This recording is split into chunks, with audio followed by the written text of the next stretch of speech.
you for joining us on our news this hour. The headlines. The Lusaka Magistrates Court has sentenced Henry Kapoko, former Ministry of Health Chief Human Resources Officer, and 4 others to 18 years imprisonment with hard labor each for corruption, money laundering, and the theft of over 6 million kwacha. Zambia District Administration in Western Province has rescued 6 teenage girls and a boy who were allegedly trafficked to Namibia to work as prostitutes and domestic workers. United Party for National Development UPND President Hakainde Hichilema has opposed President Edgar Lungu's request to Turkey to help Zambia repay a $2 billion United States euro bond borrowed from international. Now, in detail.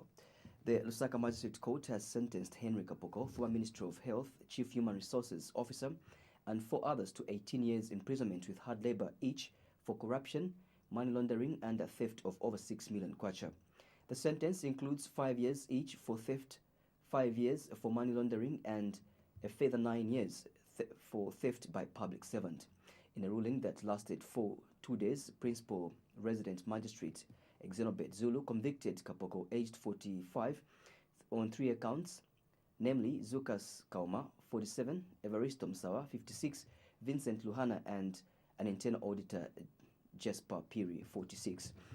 However, Honorable Zulu has acquitted other persons that jointly were charged jointly, namely Roy Musweho, Luke Mukeche, Crispin Sichone, Norbert Peleti, and Esau Banda, on account that no offense had been proved against them.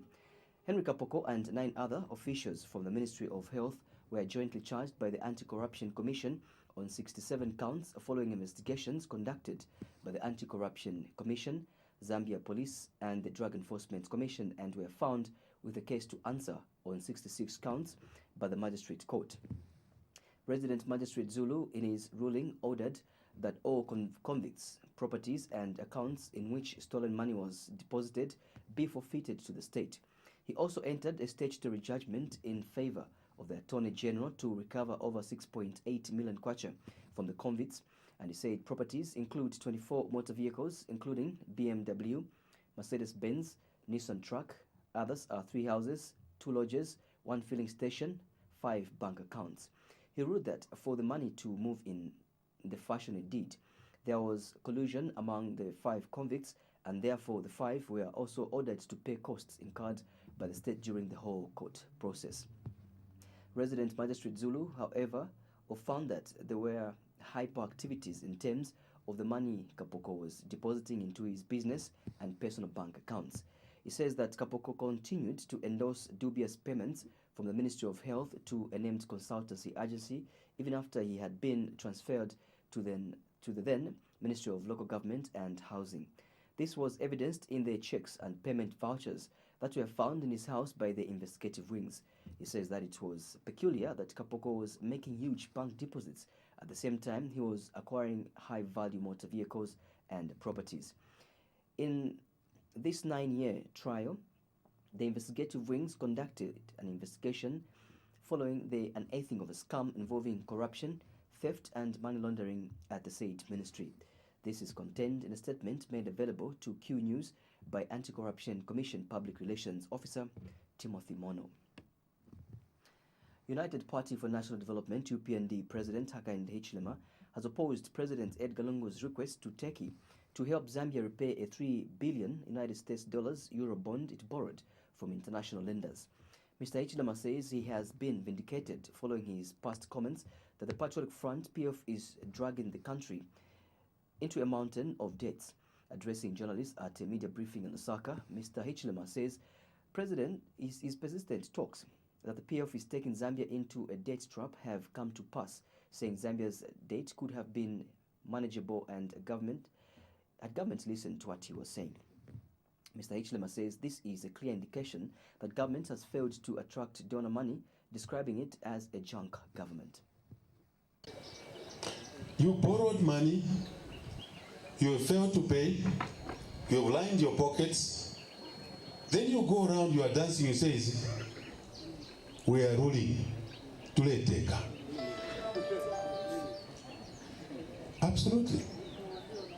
They are not running the country, they are ruining the country. So junk status means you cannot borrow one from credible sources anymore. And if you are able to borrow, you are going to borrow at a higher cost because your credit rating is low. You are a defaulter. And what you do to a defaulter, you charge them a higher interest so that you can budget for some default. This is what PF has done to your country, to our country, in a very short space of time. It also means that you are not able even to attract donor money. And Mr. Hichilema has urged Zambians to reclaim and defend the country's democracy. He has expressed worry at the spate of issues that had ravaged the country, such as the recent fires at various markets in the country, high tax rate, and unemployment levels. He highlighted that unemployment has continued to be a major economic challenge for the many youths in the country because the economy was failing. The UPND president has observed that the Patriotic Front PF inability to manage the country's affairs is causing untold misery among the Zambian citizens. And Mr. Hichilema has accused the Patriotic Front of buying off its councillors with the aim of undermining the party. He says the named councillors were offered a lot of money to defect to the Patriotic Front. Mr. Hichilema has also disclosed that the party is aware that President Lungu wants to buy off 2 of its members of parliament. And we're expecting somebody to retrieve this country for us or on our behalf while we do nothing.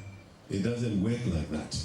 It is our responsibility, fellow citizens, to reclaim our country and defend our democracy.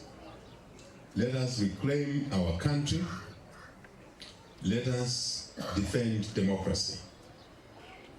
I want to take the opportunity first to sympathize with the victims of recent market fires that took place across the country, Lusaka, Copperbelt, and I think you are all aware that even as late as not long ago, Chiwempala market in Chingola was gutted by fire. These markets are some of the very, very few remaining places from which our citizens, our members of our family, Zambian family, are earning income to look after their families in these very difficult times. Sananga District Administration in Western Province has rescued 6 teenage girls and a boy who were allegedly trafficked to Namibia to work as prostitutes and domestic workers. Minister of Gender Permanent Secretary Auxilia Ponga has praised Sananga District Administration for retrieving 6 teenage girls and a boy who were allegedly trafficked to Namibia to work as prostitutes and domestic workers. Dr. Ponga says young women and girls are vulnerable to the scourge as they are coerced to engaging in sexual exploitation and domestic work. Dr. Ponga says human trafficking is a crime that violates human rights and poses a threat to diseases and sometimes lead to death of victims, especially the young ones. She has urged families to avoid falling prey to promises of decent jobs and scholarships from untrusted sources whose intentions are to exploit their children through forced labor and prostitution. In a statement made available to Q News by Ministry of Gender, Media, Liaison Officer Mwapemwenya, Dr. Ponga says though the country is facing high levels of unemployment, families should be assertive and investigate suspicions, offers of jobs within and outside the country. Dr. Ponga has observed the need for concerted efforts from government, line ministries, civil society organizations, faith-based organizations, the Immigration Department, and the media to raise awareness on human trafficking so as to curb the scourge. She says human trafficking affects all age groups and gender, especially in impoverished communities in rural and peri-urban areas. Dr. Ponga says it is sad to note that Zambia is a source, transit, and destination country for human trafficking, and it is for this reason that the Anti-Trafficking Inter-Ministerial Committee should be reinforced to combat the vice. She says strengthening the Anti-Trafficking Inter-Ministerial Committee will enhance government's efforts to providing shelters for survivors of human trafficking and provide training for investigators, the police, the judiciary, and other stakeholders. The Foundation for Democratic Process FODEP Executive Director Mwenge Chimfwembe has urged the Electoral Commission of Zambia ECZ to continue issuance of voter registration to avoid voter apathy in future. And Mr. Chimfwembe has called on government to invest more in civic education so as to encourage citizens why they should cast their ballot. Mr. Chimfwembe is concerned that most people still don't have civic knowledge, and this affects participation in democratic processes, as evidenced from the just-ended mayoral by-election in Lusaka. Mr. Chimfwembe has attributed the low voter turnout at the mayoral by-election to citizens being fatigued with elections, and that maybe citizens are evaluating the performance of the politicians who were elected in 2016 general elections. And Mr. Chimfwembe has called for decentralization in accessing national registration cards, as it is an access to getting a voter's card. He has observed that this service is only found at certain dotted districts, thereby making it difficult for some people who would want to get it. The Civil Aviation Authority, CAA, says it is contemplating on decentralizing its operations from Lusaka to the rest of Zambia. CAA Director General Gabriel Essa has disclosed that the authority is thinking of establishing satellite offices in busy air traffic areas in the country. Mr. Lessa has referred to the Copperbelt province and Livingstone in Southern province as the busy areas the CAA has in mind. In an interview with Q News, this plan is, however, futuristic. Mr. Lessa states that currently what was being done is building capacity and capabilities of the CAA. He says the expansion of the CAA operations will depend mainly on the growth of the aviation sector in Zambia. Yeah, actually we do have plans to decentralize our operations, especially maybe we'll consider busier places like the Copperbelt and Livingstone to start with, where we can have small cells for the operationalization of the CAA in those places. But that is more futuristic, because at the moment we're just building on the organization and our capabilities. But I certainly see us needing to actually put some satellite offices in those places. Then later on, depending on the growth of aviation, we can start looking at taking it further. But I think the first ones will be Livingstone and the Copperbelt. Yeah. Water Development Permanent Secretary Edward Chomba says government has made strides in the provision of water and sanitation, resulting into percentage of the population accessing basic water supply, while 44% is accessing improved sanitation. And Dr. Chomba has taken to task water utility companies in the country to effectively respond to concerns by domestic and commercial users, as the commodity is key to achieving the 7th National Development Plan. Dr. Chomba says there can never be development without establishing sustainable supply of water for both domestic and commercial users. Speaking during the Memorandum of Understanding between Ministry of Water Development, Sanitation and Development and Water Aid aimed at facilitating collaboration in promoting access to water and sanitation, hygiene practices and sustainable environmental management, Dr. Chomba says no meaningful development can be achieved without guaranteed water supply, pointing out that it is worrying that 400 liters of water is used in the production of vehicles. Favorite Kalando has more in the following report.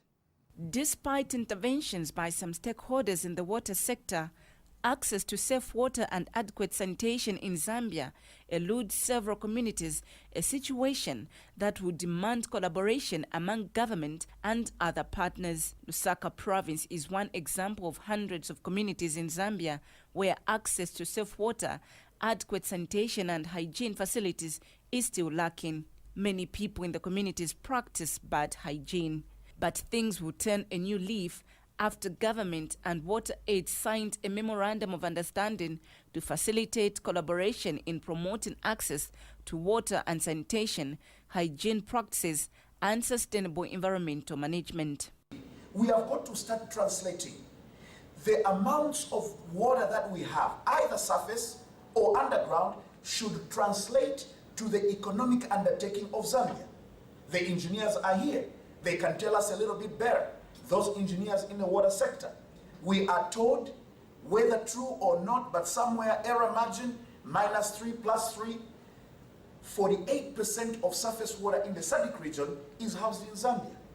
The memorandum of understanding that has been signed will, among other things, look at modeling water sanitation and hygiene technologies and approaches that are effective in improving service delivery. Water Aid Zambia Acting Country Director Wembia Chanda says the signing of the MOU with the Ministry of Water, Sanitation and Environmental Protection demonstrates the commitment his organization has to ensuring that the ministry's key strategic processes related to improving the water sector performance is achieved. We would also seek to support the sector by strengthening through support to human resource capacity development in identified and agreed areas. Other areas would invariably include the technical input to support your ministry to prepare the ministerial budget and action. We would also seek to collaborate with your ministry in as far as the annual and quarterly performance review meetings are concerned. Speaking during the signing ceremony, Water, Sanitation and Environmental Protection Permanent Secretary Edwin Chomba has pledged his ministry's commitment to strengthen multi-sectorial collaboration in order to contribute to the integrated and multi-sectorial development approach in the 7th National Development Plan. Improvements. Brothers and sisters, in line with Vision 2030, my government aims at attaining 100% access to clean and safe water supply and 90% access to sanitation by 2030. Let me be the first among the equal to announce to you that before the year runs out, we'll be calling for sanitation summit, that people will come from all over. When we talk about water supply and sanitation, sanitation remains like a stepchild. Nobody concentrates on it because we always think when we talk about sanitation, we are thinking it is toilet. Sanitation goes beyond the toilet. It's bigger than a toilet. So we are calling a first ever summit where we could just come and talk about sanitation. And we need to have 90% accessibility of our people. Because, you know, sanitation is dignity. Safe water, adequate sanitation, and hygiene facilities are critical to the survival, growth, and well-being of the child. This is because safe water is essential for life and sanitation. Good hygiene also enhances good health. Favorite Kalando reporting for QTV News in Lusaka. Despite Lusaka Province Minister Boma Lusambo says no opposition political party is providing checks and balances to government. Mr. Lusambo says the largest opposition party, United Party for National Development, UPND, are being frivolous when it comes to providing checks and balances to the ruling party. He has told the journalists in Lusaka that a weak opposition is not a good sign for the democracy, thus the urgent need for the UPND to put its house in order. Mr. Lusambo adds that the UPND should change its leadership if it's to win any election. He has emphasized that there is no single party which can counter the moves of the ruling party as a cohesive unit with an articulated narrative. And Mr. Lusambo says it is important to understand that strong opposition doesn't mean only numbers. A strong opposition party should act like a watchdog. But the things which we are seeing in UPND, it is the sorry side, and as a politician, I'm very sad that the UPND can be going like this path. But it's not too late. Let them go back to the drawing board. And sometimes, you know, even in football, we have people on the bench. Okay, number 9 tarengisha.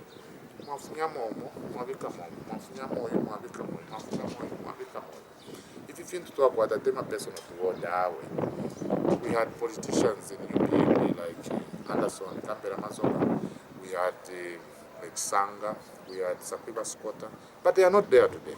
And today we have Vakainde Ichilema, we have GBN, we have other people. If they are not performing, let them bring in other people as well. Okay? Us as government, we need a stronger opposition, not the one which we have. There is no opposition. And the UPND is just here. It is not on the ground. But the Health Minister Dr. Chitaluchilufia has noted the importance of collaboration with traditional leaders in the delivery of health care to communities in the country. Speaking during the Traditional Leaders Indaba on health and community engagement in Lusaka, Dr. Chilufia says the role of traditional leaders in attaining health for all in communities cannot be overemphasized. Dr. Chilufya says government, through the Ministry of Health, has developed a number of strategic documents in the quest to fight infections and diseases in order to have a healthy population, and this cannot be achieved without the collaboration of traditional leaders. Here's a report from Nakaunga.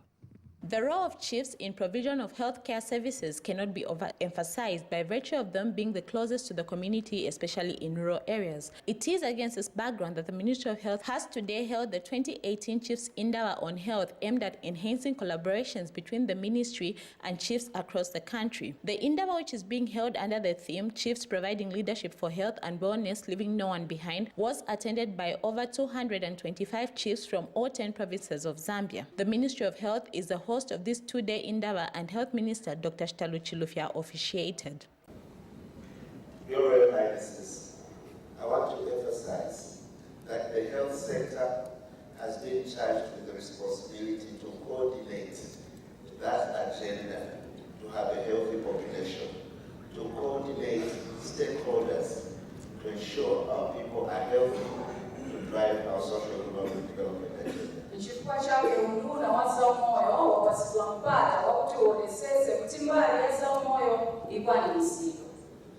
But we can't handle it as a health sector.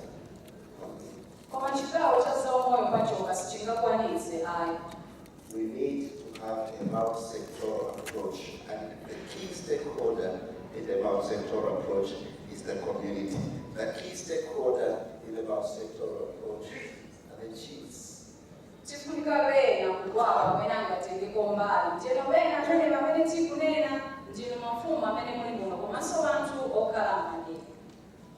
Your Royal Highnesses, while we will be seen with white coats in hospitals, Your Royal Highnesses, what causes illness is in the community. It is to do with water and sanitation.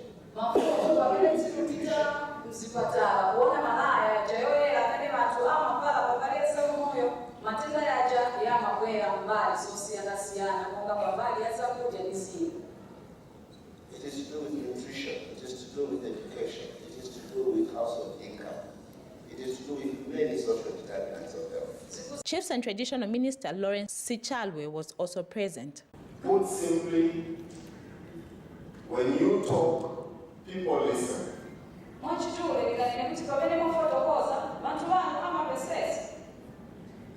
Your active participation in the fight against disease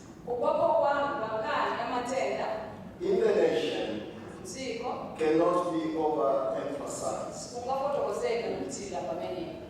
For instance, you have a significant role to play in promoting responsible sexual behavior.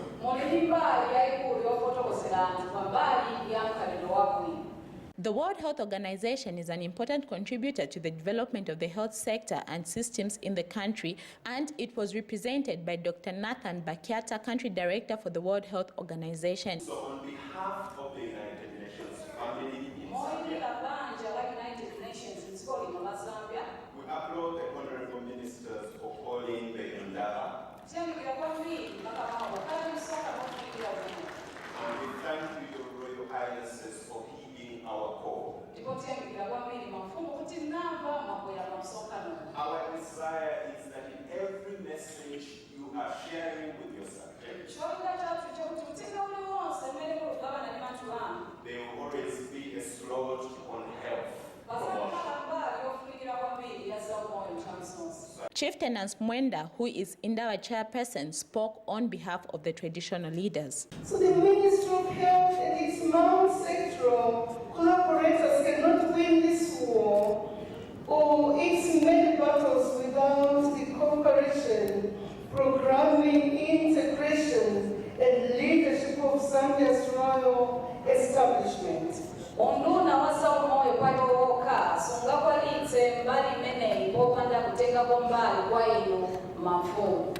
Blessedly, the Ministry of Health has the full support of the Royal Highness or Royal Establishment of Zambia in the war against all forms of disease.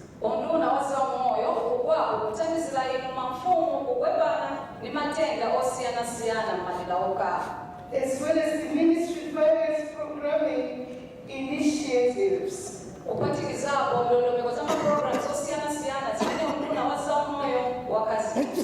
These initiatives include, most importantly, the efforts to launch Zambia's Universal Health Access programming and its income-linked insurance. The ministry also used the occasion to launch the National Health Guidelines in partnership with UNICEF. It is hoped that this endeavor will enhance the promotion and delivery of healthcare services to communities, especially in rural areas across the country. Nakaonga reporting for QTV News in Lusaka. Zambia Information and Communications Authority Officer Hanford Chaba is confident that once the fourth mobile network provider, Uzi Mobile Network, is operational, it will not only enhance mobile network service provision, but also stir up competition on the market.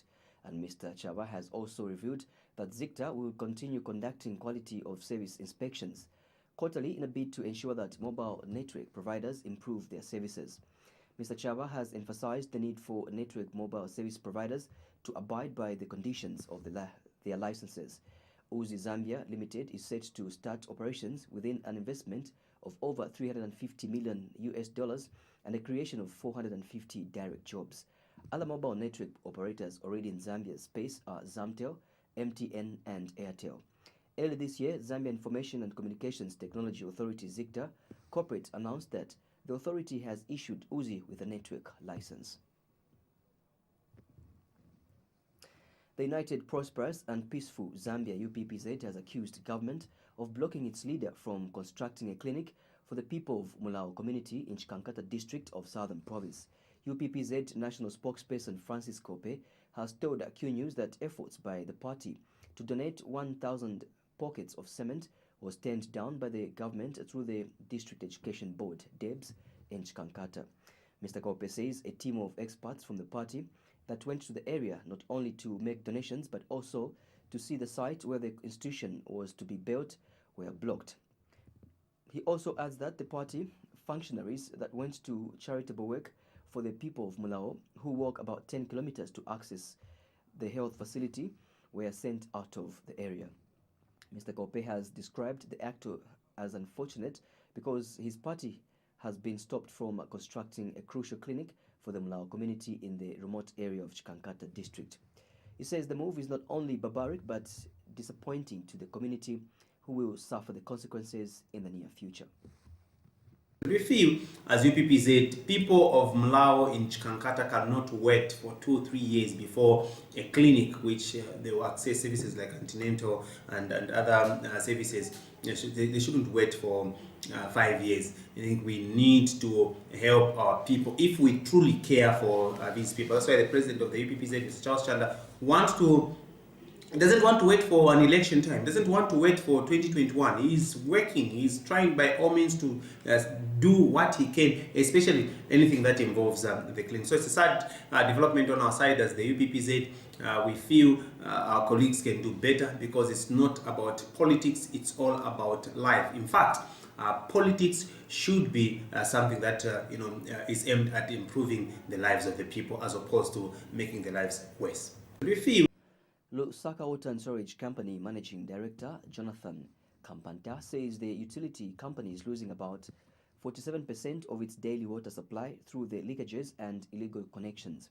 According to Engineer Kampanta, say the company currently supplies about 100,000 cubic meters of water on a daily basis, and this will be increased to 110,000 cubic meters by November this year.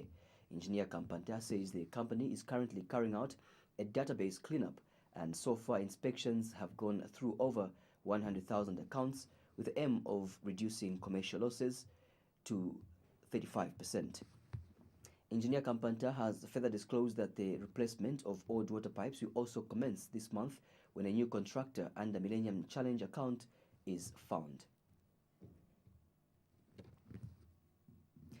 Veteran journalist Whitney Mulobela has observed the need for media owners in Zambia to invest more in investigative journalism. Mr. Mulobela is urging media owners to realize that journalists have they have employed as reporters can only do investigative reporting when they are well resourced. In an interview with QTV News on the sidelines of the ongoing 4-day media workshop on investigative journalism in Lusaka, Mr. Mulobela noted that investigative reporting is resource intensive. Mr. Mulobela says, being an important aspect of journalism, investigative reporting also requires journalists to have a special set of skills. He states that a journalist specializing in investigative reporting should have, among other skills, the ability to do social accountability. Mr. Mulobela says this is why it is important for media owners not only to ensure that reporters possess a special set of skills to do investigative journalism, but also ensure that they are well financed. He says this includes establishing a special desk for them in their newsrooms. To do investigative journalism, there's need for a special skill set, there's need for huge resources. So media owners need to invest resources, just like we have various sections on the desk, like the news desk, the sports desk. Media institutions need to establish special investigative desks that will be able to invest, they can be invest resources so that they undertake these very, very intensive investigations on various aspects. There are many things we're complaining about now where public resources are bleeding, where we are not seeing value for our money as citizens. Investigative journalism is one tool that that can be used to ensure that we track our money, like the budgets. I know that during this training, there's been some training on budget tracking. That coupled with investigative journalism skills, I think we can be able to help society to ensure that our resources are managed prudently. To do it. As we end the news, here's a relook at the headlines. The Lusaka Magistrates Court has sentenced former Ministry of Health Chief Human Resources Officer and 4 others to 18 years imprisonment with hard labor, each for corruption, money laundering, and the theft of over 6 million kwacha. Sananga District Administration in Western Province has rescued 16 girls and a boy who were allegedly trafficked to Namibia to work as prostitutes and domestic workers. United Party for National Development, UPN